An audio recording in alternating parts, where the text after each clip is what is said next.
సరైన రవాణా సౌకర్యం లేక ఇబ్బంది పడుతున్న విశాఖ మన్యం ప్రజల కోసం పోలీస్ శాఖ ప్రత్యేక ఏర్పాటు చేసింది. ఆంధ్ర ఒడిశా సరిహద్దులోని ముంచుంగిపుట్టు నుంచి కుమడా వరకు ఉచిత బస్సు సర్వీస్ను 2 వారాల క్రితమే మొదలుపెట్టారు.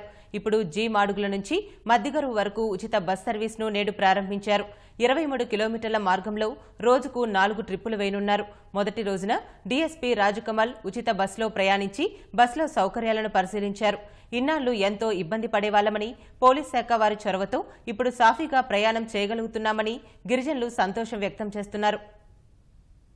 ముఖ్యంగా విద్యార్థులకి వైద్య సదుపాయం అవసరమైన వాళ్ళకి ఉపయోగకరంగా ఉంటుందని మేము ఆశిస్తాం. ఎంతవరకు ఉపయోగపడుతుంది, రోడ్ కండిషన్ ఎలా ఉంది అన్ని చూడడం కోసం నేను ఇవాళ యాక్చువల్గా ఫస్ట్ సర్వీస్ కి వచ్చానండి.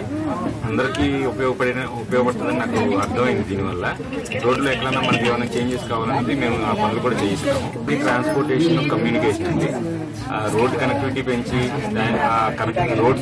రోడ్స్ ఉన్న విలేజెస్ కి బస్ సర్వీసులు వేస్తే మనకి ఏంటంటే అవసరాల కోసం వీళ్ళకి పాడేరైనా లేకపోతే జీమాడుగులైనా లేకపోతే వైజాగ్ అయినా వెళ్ళడానికి వీలుగా ఉంటుంది.